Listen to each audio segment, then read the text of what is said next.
आप सभी को खुदावंद यीशु मसीह के सामर्थी और पवित्र नाम में जय मसीह की आज की शाम पासबानों के नाम में आप सभी का स्वागत है। आज प्रभु के सेवकों का आपस में बातचीत का हमने ये जो है टॉपिक लिया है, उसका नाम है एकता, यानी कि जिसको हम इंग्लिश में यूनिटी बोलते हैं। सो परमेश्वर के अभिषेक सेवक जो दुगने आदर के योग्य है, जिसके लिए बाइबल कहती है कि परमेश्वर के दास दुगने आदर के योग्य हैं। आज हमारे बीच में 3 परमेश्वर के सेवक हैं जिनकी मैं इंट्रोडक्शन करना चाहूँगी। पास्टर लक्ष्मण जी हमारे बीच में हैं जो कि ईसा नगरी में प्रभु की सेवकाई करते हैं। पास्टर जसबीर सिंह जी जो कि टिब्बा रोड में सेवकाई करते हैं और पास्टर सैमुअल सिद्धू जी जो कि ताजपुर रोड के पास प्रभु की सेवकाई करते हैं। आइए आज हम इन तीनों पासबानों के द्वारा ये सीखेंगे, ये जानेंगे कि यूनिटी आखिर होती ही क्या है और यूनिटी हमें क्यों रखनी चाहिए। वैसे तो हमें हर फील्ड में, चाहे हम स्कूल में हैं, कॉलेजेस में हैं, ड्यूटी में हैं, बिजनेस में हैं, इवन कि हम चर्चेस में भी हैं, सेवकाई में हैं, तो हमें हर जगह यूनिटी का विशेष ध्यान रखना चाहिए, क्योंकि जहाँ पर एकता होती है वहाँ पर बल होता है। हालेलुया। सो आइए हम परमेश्वर के अभिषेक सेवकों के द्वारा जानेंगे कि एकता का हमारे जीवन में, एक मसीह जीवन में क्या महत्व है। आइए जानें आज की शाम पासबानों के नाम। प्रभु यीशु मसीह के मधुर और मीठे नाम में आप सभी को जय मसीह की। जय मसीह की। और प्रभु यीशु मसीह का धन्यवाद करते हैं आज की सुंदर शाम के लिए और इस समय के लिए सियोन टीवी चैनल की तरफ से जो हमें इकट्ठा किया गया कि आज हम एकता के विषय में बातचीत करें। और प्रभु यीशु मसीह का धन्यवाद करते हैं इस समय के लिए जो परमेश्वर ने हमें दिया। हम बाइबल में से एक बात को देखते हैं। नए नियम में प्रभु यीशु मसीह ने एकता के बीच में एक नींव, एक बेस दिया है, जहाँ पे प्रभु यीशु मसीह ने कहा जहाँ 2 या 3 एक मन होकर इकट्ठा होते हैं वहाँ पे उनके बीच में हमारे परमेश्वर प्रभु यीशु मसीह होते हैं।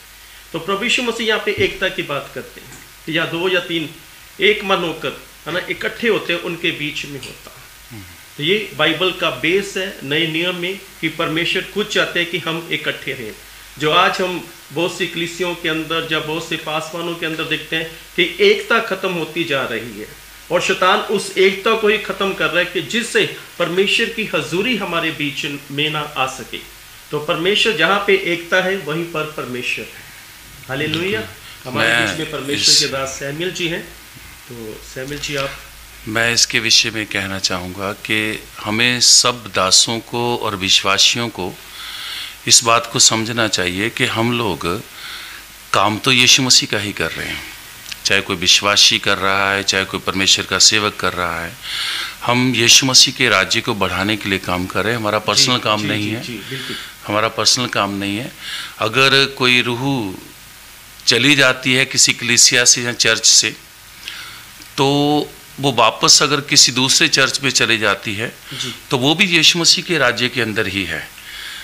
विश्वासियों को भी ये समझना चाहिए और दासों को भी ये चीज़ समझ लेनी चाहिए कि हम सब मिलकर आखिरकार काम तो यीशु मसीह की देह को बढ़ाने का ही कर रहे हैं, उसी के राज्य का काम कर रहे हैं।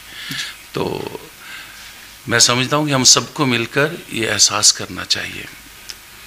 बिल्कुल जैसा पास्टर जी ने बताया, और आज हम प्रभु ईश्वर का धन्यवाद देते हैं कि सियोन टीवी चैनल के माध्यम से बहुत ही महत्वपूर्ण एक विषय के बारे में बातचीत करने के लिए परमेश्वर ने जो अवसर हमारे जीवन में दिया है, जो प्रभु के दास ने शुरू किया यूनिटी के बारे में, एकता के बारे में।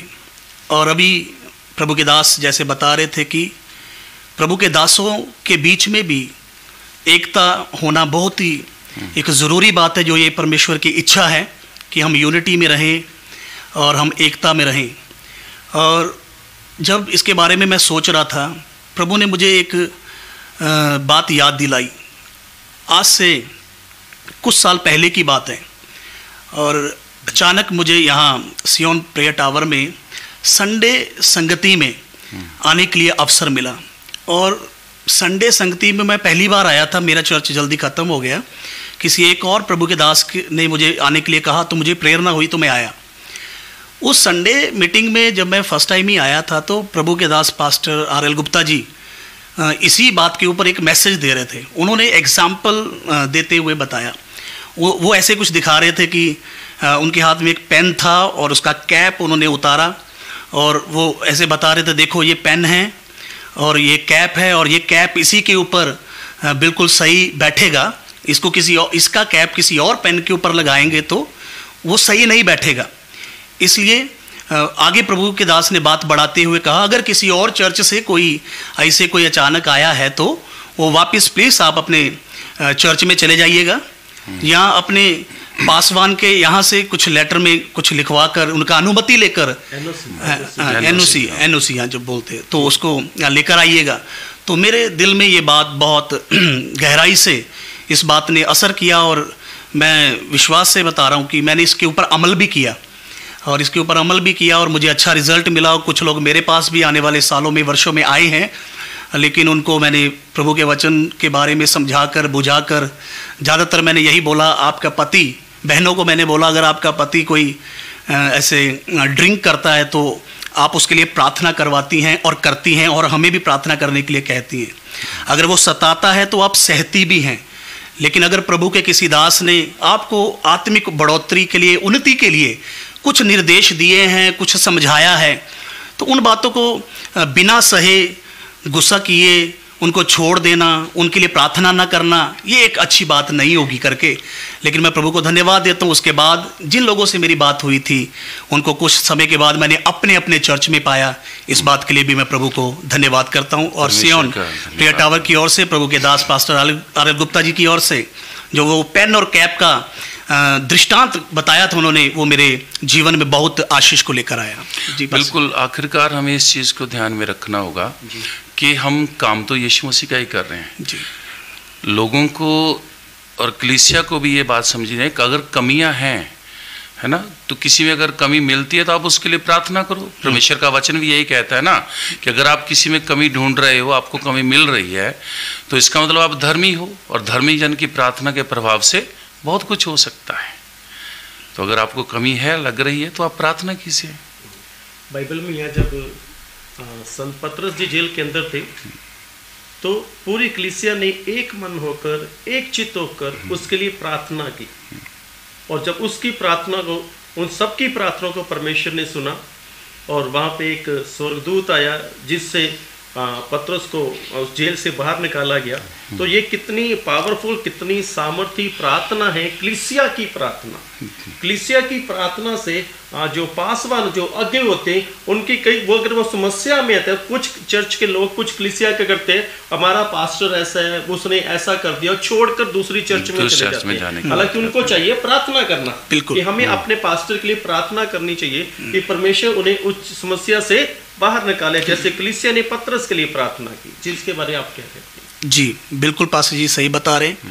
हम यही कह रहे थे कि विश्वासी लोगों को भी जब वो अपने परिवार की बातों को इतना मैनेज करते हैं और उसको संतुलन में लाना चाहते हैं, प्रार्थना के द्वारा, सहने के द्वारा, आंसू के द्वारा, उपवास के द्वारा, तो विश्वासी जन को भी प्रभु के दासों के ऊपर इतनी रिस्पॉन्सिबिलिटीज़ होती हैं, इतनी जिम्मेवारियां होती हैं, और प्रभु के लोगों को भी, बिलीवर्स को भी एकदम से जल्दबाजी में ऐसे कुछ नहीं करना चाहिए। उनको भी प्रार्थना में बातों को प्रभु के सामने रखना चाहिए, जिससे उनकी ज़िंदगी में जो आत्मिक ग्रोथ है रुक ना जाए। क्योंकि मैंने पास्टर जी देखा, जो लोग ऐसे किसी एक प्रभु के दास की किसी एक बात को, थोड़ी सी बातों का गुस्सा करके इधर चले जाते, उधर चले जाते, उधर बात करते, इधर बात करते, लास्ट क्या दिखा, लास्ट मैं बहुत जगह में देखी हुई बात है, लास्ट वो रूहें खराब हो जाती, वो विश्वासी भी नहीं रहते, है ना, वो इसी तरह के हालत में उनके जीवन हो जाता है, और ये अच्छी बात नहीं है। इसलिए ये बात सबके लिए समझने वाली बात है। जी बस मैं इसके विषय में थोड़ा और ऐड करना चाहूँगा आपके पास कि क्या होता है कि पास्टर्स भी इस बात को बढ़ावा देते हैं कि कलीसिया टूटकर हमारे पास आ जाए। जी, बढ़ावा देते हैं इस बात को। ये भी हमारे पास एक कलीसिया का जन था, और कोई पास्टर आए हमारे पास संगति के अंदर, और उन्होंने बाद में डायरेक्टली उनके साथ लिंक किया और उसको अपने पास बुलाना चाहा, भाई बड़ा आदमी है, कुछ हमारी मदद करे। परंतु आखिरकार क्या हुआ, 2-3 महीने के बाद ना वो बंदा हमारे पास रहा, ना वो विश्वास में हमारे पास रहा, ना उनके पास रहा। आखिरकार वो बंदा पीछे चला गया और फिर से उन्हीं चीज़ों में उलझा। पास्टर्स को भी इस बात का ध्यान रखना चाहिए कि हम काम तो यीशु मसीह का कर रहे हैं, चाहे इस चर्च में रूह है, चाहे वहाँ पर किसी और चर्च में जहाँ वो है उसको वहाँ रहने दो, उसको काम करने दो, उसको विश्वास में बढ़ने दो। और कई पास्टर्स तो इस बारे में थोड़ा सा सोच लेते हैं, नहीं इसके अंदर कमी है, इसकी कमी को बढ़ाया जाए और लोगों तक पहुँचाया जाए, जो कि विश्वासियों के लिए आगे चलकर नुकसान का कारण होती है। विश्वासी लोग विश्वास से गिर जाते हैं और परमेश्वर से भी दूर चले जाते हैं। जी पास्टर जी, जैसा आप बता रहे भी, इसमें एक बात और भी ध्यान देने वाली है कि प्रभु के दासों के पास जो लक्ष्य है, जहाँ जो बुलाहट है, वो प्रभु के दासों को क्लियर होना जरूरी है ना। बहुत प्रभु के दास लोग मिनिस्ट्री को बढ़ाने के लिए वचन को लांग जाते हैं, है ना। मिनिस्ट्री को या अपना गिनती को बढ़ाने के लिए, मेंबर्स को बढ़ाने के लिए, मिनिस्ट्री को बढ़ाने के लिए है, तो इसलिए वो कुछ ऐसे काम कर बैठते हैं। बिल्कुल। लेकिन अगर लक्ष्य के साथ चले, दर्शन के साथ चले, अपना बुलाहट को समझकर चले, फिर तो इन चीज़ों के पीछे किसी का रूह को कोई मिसगाइड करने का, बात बढ़ाकर बोलने का, फिर तो कोई इतनी बात नहीं है। खास करके यहीं पर अगुए या पास्टर्स, हम खुद पास्टर्स हैं, और इस यूनिटी के विषय में आज सियोन टीवी चैनल के माध्यम से हमें जब मौका मिला है कि हम बात करें, तो ये एक ज़रूरी बात है कि सबसे पहले अगुओं को, पास्टर्स को, पासवानों को अपना लक्ष्य, अपना दर्शन और अपना बुलाहट को समझते हुए अगर चले तो मेरे हिसाब से ये प्रॉब्लम्स बहुत ख़त्म हो जाएंगी। कि ये जो फिर देखियो यही बात हो जाती, फिर पास्टर्स के साथ यूनिटी कैसे करेंगे। हाँ। जब पास्टर्स ने, एक पास्टर के रूह जहाँ उनका बिलीवर दूसरा चर्च में गया, दूसरा पास्टर ने उसके लिए कुछ नियम नहीं ठहराया, जैसे मैंने बताया, पास्टर आर.एल. गुप्ता जी ने बोला एनओसी लेकर आ जाओ या वापिस, कोई नियम ठहरा दिया ना। नियम जो है अच्छे हैं, ये बाइबल में कितने नियम, ये सब नियम हमारे सुधार के लिए, हमारी आशीष के लिए, हमारी बरकत के लिए खुदा ने दिए हैं। तो जब नियम नहीं ठहराते, बोलते कोई बात नहीं, परमेश्वर भी मूसा को नियम देते थे। अगर आज पासवान बोले नियम की कोई बात नहीं होती, कोई बात नहीं, फिर क्या हो गया, ऐसा ढीलापन अगर कर जाते कहीं ना कहीं, तो वो शरीर की बात हो जाती है। अगर अपना दर्शन देखें, बुलाहट देखें, लक्ष्य देखें, मेरे हिसाब से फिर ये प्रॉब्लम्स खत्म हो सकती है। बिल्कुल। और पास्टरों की आपसी यूनिटी भी बढ़ेगी और आगे बढ़ सकती है। यूनिटी भी बढ़ सकती है। एकदम बड़ी सामर्थ है जी। हम बाइबल के अंदर एक चमत्कार को देखते हैं, प्रेरितों काम 3 अध्याय में, जहाँ पे यूहन्ना और पतरस होते थे, और वो मंदिर में जाते, वहाँ पे एक भीख मांगने वाला था, और जब उसने इस बात को, उस संधे ने उस लंगड़े बड़े ध्यान से जब देखा, तो कुछ मांगने की इच्छा रही, परंतु अब देखें कि वहां पे पतरस और यूहन्ना एकता में थे। तो जब पासवान एकता में हो जाएंगे, लंगड़े अपने आप खड़े हो जाएंगे। Praise the Lord. तो मैं इस चैनल का, सियोन टीवी चैनल का धन्यवाद करता हूँ कि ये जो कलीसिया है, यहाँ के जो ओनर हैं पास्टर आर.एल. गुप्ता जी, जो इनके सहयोगी हैं, ये सब पास्टरों को इकट्ठा कर रहे हैं और एक चैनल बना दिया सियोन टीवी चैनल की, पास्टरों के मध्य से पास्टरों को इकट्ठा किया जाए। और ये बड़ी अद्भुत एक सामर्थ्य बात है कि हम सब इकट्ठे मिलकर परमेश्वर का काम करें और इस बात को समझ लें कि कोई आत्मा नाश ना हो, बल्कि इस बात को समझ लें। जी सर, मैं भी ये कहना चाहूँगा कि मैं भी इसी चर्च का एक हिस्सा हूँ और बहुत कुछ सीखा है इसके विषय में कि दूसरों की जो नींव रखी गई है उसके ऊपर अपने हृदय लगाने की ज़रूरत नहीं। जी। अगर परमेश्वर ने मुझे रूहें देनी होगी, उसका इंतज़ाम है। वो मेरे लिए अकेले के लिए नहीं, बल्कि सभी पासवानों के लिए है। जितना उसने काम करना है, हमें जो उसने सेवकाई दी है, जैसे परमेश्वर के वचन में लिखा, अगर आप दौड़ लगाते हैं कि मेरे पास सबसे ज़्यादा रूहें हो जाएं, जब बहुत बड़ी कलीसिया हो जाए, वो परमेश्वर का काम है। वो कितना दे रहा है, क्योंकि वचन में लिखा है कि जिसको कम दिया गया है उसे कम मांगा जाएगा, जिसको ज़्यादा दिया जाएगा उससे ज़्यादा हिसाब मांगा जाएगा। तो परमेश्वर अपने, हमारी हैसियत के अनुसार, हमारी जो कैपेबिलिटी है उसके अनुसार, उस योग्यता के अनुसार हमें देता है कि हमें किस तरीके से परमेश्वर का काम करना है। सभी पास्टरों को, सभी सेवकों को इस चीज़ को ध्यान में रखना चाहिए, तभी यूनिटी बढ़ सकती है। मेरे ख्याल से ये ऐसा ही होगा कि हम ये बात जरूर याद रखें कि हम परमेश्वर के लिए काम कर रहे हैं। आज हम सेवा कर रहे हैं, कल कोई और करेगा, लेकिन काम तो परमेश्वर का ही है।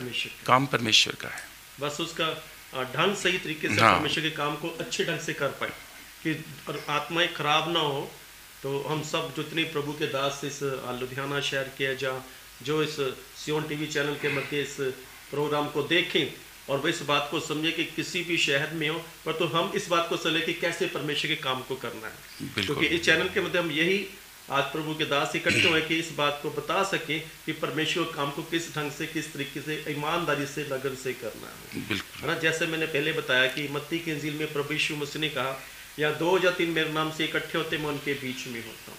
बिल्कुल ऐसे ही प्रेरितों के काम 1 अध्याय उसकी 14 और 15 में बाइबल बताती है कि वहां पे 120 लोग थे, वो सब एक मन होकर प्रार्थना कर रहे थे और उन पर पवित्र आत्मा आ गया। तो ये एकता की जो सामर्थ है वो सबसे महान सामर्थ है। और आज प्रभु यीशु मसीह का धन्यवाद करते हैं और इस समय के लिए कि आज हम प्रभु के दास लंबे समय बाद इकट्ठे हुए और ये सियोन टीवी चैनल के द्वारा कि प्रभु इन सबको आशीष दे।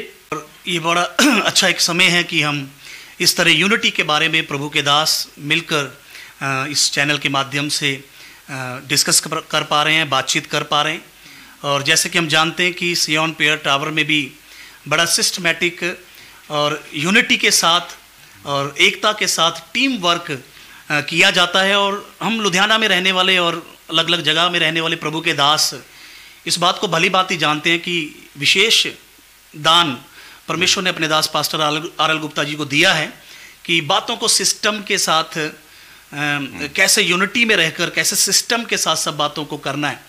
तो मैं दिल से खुश हूँ कि इन दिनों में जब ये सोशल मीडिया के द्वारा चर्च की पूरी टीम अभी भी बड़ा सेटअप लगाकर और हम बड़े सिस्टमैटिक अच्छी तरह से एक सोशल मीडिया के माध्यम से फेसबुक हो, यूट्यूब का माध्यम हो और हम इस तरह बात कर पा रहे हैं। तो यहाँ जो सियोन प्रेयर टावर की यूनिटी टीम है, मीडिया टीम है, अलग अलग टीम्स बना के रखी हुई है ना। चाहे संडे हम लोगों ने यहाँ से सीखा, बिल्कुल बिल्कुल जी और उसी के मुताबिक चल रहे हैं। बिल्कुल। और मैं इस बात को बार बार जगह जगह से इस बात के बारे में सुनता हूँ कि प्रभु के दास के ऊपर ये दान है कि उन्होंने बातों को बहुत ही सिस्टमैटिक बातों को सेट करके रखा हुआ। तो ये हमारे लिए बड़ी आशीष की बात है। आज मैं दिल से धन्यवाद देता हूँ कि सोशल मीडिया के माध्यम से इस विषय को आप लोगों के साथ बांटने के लिए प्रभु हमें भी अवसर दे रहा है। आखिर में मैं फिर से वही चीज़ कहना चाहूँगा कि हम सभी को और सब विश्वासियों को और सब परमेश्वर के दासों को ये ध्यान रखना चाहिए कि आखिरकार हम काम यीशु मसीह का ही करें, राज्य उसी का है, सब चीज़ें उसी के पास हैं, रूहें उसकी हैं। हम इस चीज़ को अगर ध्यान में रखेंगे तो आपसी प्रेम भी बढ़ेगा। जी बस ये आप ये बहुत अच्छी बात है। सच में सबसे बड़ी बात की हम सबके बीच में परमेश्वर का प्रेम होना चाहिए, क्योंकि बाइबल में लिखा ना कि भविष्यवाणी है वो भी समाप्त हो जाएगी, पर जो प्रेम है वो बना रहेगा, है ना। बाइबल में लिखा हुआ है भजन संहिता की पुस्तक 133 अध्याय में, देखो कैसी और बड़ी मनोहर बात है कि भाई लोग आपस में मिलकर आपस में मिलकर रहना। बाइबल हमें सिखाती है कि मिलकर रहना, तो हमें बिल्कुल मिलकर रहना चाहिए ताकि परमेश्वर की सामर्थ, परमेश्वर का प्रेम हम सबके बीच में बना रहे। जब मिलेंगे तभी हमें एक दूसरे की समस्या के बारे में पता चलेगा, एक दूसरे के चर्च के बारे में पता चलेगा। अगर कोई समस्या आए तो हम खड़े हो सकते हैं। जब हम मिलेंगे तभी, जब मिलेंगे नहीं तो कैसे पता चलेगा? बिल्कुल नहीं पता चलेगा। तो प्रभु यीशु मसीह का धन्यवाद एक बार फिर सियोन टीवी चैनल के लिए, और जिसके मध्य से आज हम परमेश्वर के दास यहाँ पर इकट्ठे हैं परमेश्वर की बातों को लेके। तो प्रभु आप सबको बहुत आशीष दे। जय मसीह, आप सभी को जय मसीह। जी जय मसीह, जय मसीह।